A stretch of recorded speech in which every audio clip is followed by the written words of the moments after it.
Friends, कशा आहात तुम्ही? प्रचंड गरमी वाढली, खूप जास्त उन्हाळा वाढलाय आणि आता पाऊस सुद्धा यायला सुरुवात होईल. पण पावसाच्या आधीची जी गरमी असते ती खूप जास्त भयानक असते. म्हणजे पाऊस येण्याआधी जी आर्द्रता वाढते वातावरणामध्ये, त्यामुळे आपल्याला खूप जास्त त्रास होतो.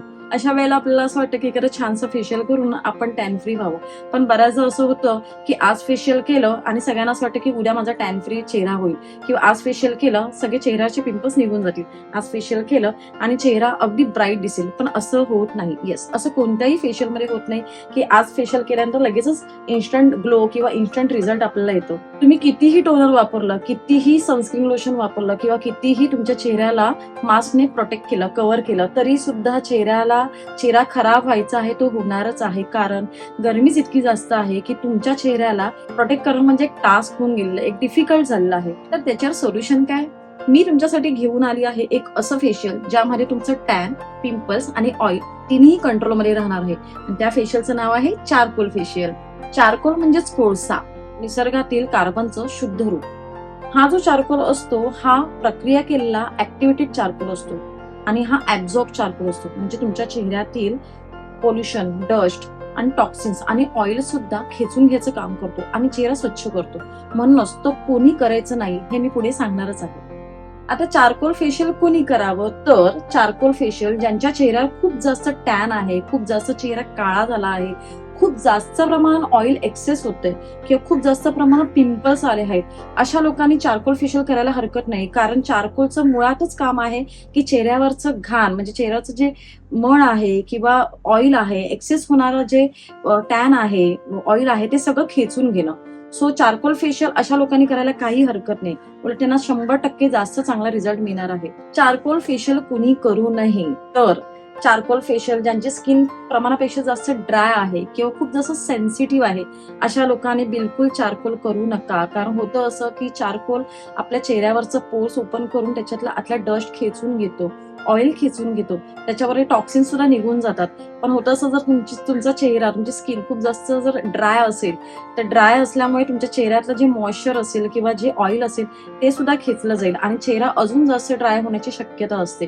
सो ड्राय स्किनवाल्याने किंवा सेन्सिटिव्ह स्किनवाल्यांनी चारकोल फेशियल बिलकुल करू नका.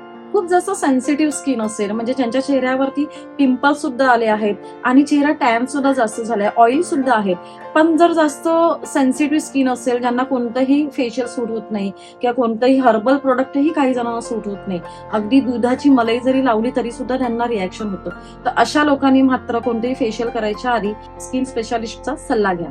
चारकोल फेशियलच कशाला? कोणतंही फेशियल केल्यानंतर चेहऱ्याची काय काळजी घ्यायची हे मी तुम्हाला सांगणार आहे. कारण बऱ्याच जणांना असं वाटतं की आता काय बाबा फेशियल केलंय, आता आपला चेहरा खूप छान झालाय, ब्राईट झालाय. बऱ्याचदा असं होतं सुद्धा की चारकोल फेशियल केल्यानंतर इन्स्टंट ग्लो येतो. पण जर तुम्ही तुमच्या चेहऱ्याची व्यवस्थित काळजी घेतली नाही तर फेशियलचा काहीही उपयोग होत नाही, म्हणजे काहीही फायदा होत नाही. कारण त्यानंतर तुम्हाला तुमच्या चेहऱ्याची काळजी घेणं खूप गरजेचं असतं. आता फेशियल केल्यानंतर काय काळजी घ्यायची चेहऱ्याची हे मी तुम्हाला आता सांगणार आहे. बऱ्याच जणांना असं वाटतं की फेशियल केलाय, चेहरा खूप छान रिफ्रेश झालाय, ग्लो येतो फेसला. बऱ्याचदा असं होतं की इन्स्टंट ग्लो येतो. खूप जणांचं ऑइल कंट्रोलमध्ये येतं, पिंपल्स थोडेसे कमी झाल्यासारखे वाटतात. ते कमी होत नाही, दबलेले असतात, पण त्याची जी मेजॉरिटी असते पिंपल्सची ती बऱ्याच प्रमाणात कमी झालेली दिसते. चेहरा खूप रिफ्रेश होतो, ग्लो येतो, टॅन फ्री होतो. सो हे असतं टेम्पररी. म्हणजे जरी चेहऱ्याला फेशियल नंतर रिझल्ट चांगला आला तरी सुद्धा जर तुम्ही योग्य ती काळजी नाही घेतली तर चेहऱ्याचा येणारा ग्लो निघून जातो. तर त्यासाठी काय करायचं आहे, 24 तासाच्या आत, कोणतंही फेशियल केल्याच्या नंतर 24 तासाच्या आत चेहऱ्याला कोणताही साबण वापरायचा नाही. तसं तर मी साबण वापरायला सांगतच नाही, पण तरी सुद्धा चेहऱ्याला जर तुम्हाला क्लीन करायचं असेल तर तुम्ही थंड पाण्याचा वापर करा किंवा फेसवॉश, माइल्ड फेसवॉश वापरू शकता. त्यानंतर बाहेर जर जायचं झालं तर SPF यूज करा. मी फक्त 24 तासाचं बोलते आहे. त्यानंतर तुम्ही बाहेर जाऊ शकता, पण जाणं अगदी गरजेचं झालं तर तुम्ही SPF वापरू शकता. चेहऱ्याला टोनर वापरायला विसरू नका, कारण टोनर हे तुमच्या चेहऱ्याचं पोर्स क्लोज करायचं काम करत असतं. त्यानंतर मास्क किंवा गॉगल वापरायला विसरू नका. चेहऱ्याला प्रोटेक्ट करायला विसरू नका. तरच आणि तरच तुमच्या चेहऱ्याचा रिझल्ट खूप चांगला राहू शकतो, तुम्हाला खूप चांगला रिझल्ट येऊ शकतो. आजच्या या व्हिडिओमध्ये पाहिलं की चारकोल फेशियलचे काय फायदे असतात, काय तोटे असतात, कोणी करावं, कोणी करू नये आणि फेशियल केल्यानंतर चेहऱ्याची योग्य ती काळजी कशी घ्यावी. तर मग मला सांगा की आजचा व्हिडिओ तुम्हाला कसा वाटला. कमेंट बॉक्समध्ये मला सांगा की या व्यतिरिक्त चारकोलचे काय फायदे असतात. जर तुम्हाला माहिती असेल तर मला नक्की कळवा. आणि ह्या पुढचा ब्युटी टिप्सचा व्हिडिओ तुम्हाला कोणता पाहायला आवडेल हे सुद्धा मला नक्की सांगा.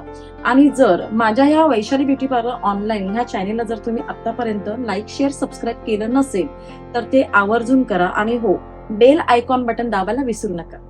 तर आपण पुन्हा भेटूया आपण वैशाली ब्युटी पार्लर ऑनलाईन ह्या युट्यूब चॅनलमध्ये. तोपर्यंत तुमच्या तब्येतीची काळजी घ्या, भरपूर पाणी पिया आणि निरोगी आयुष्य जगा. Till then, goodbye, see you, take care.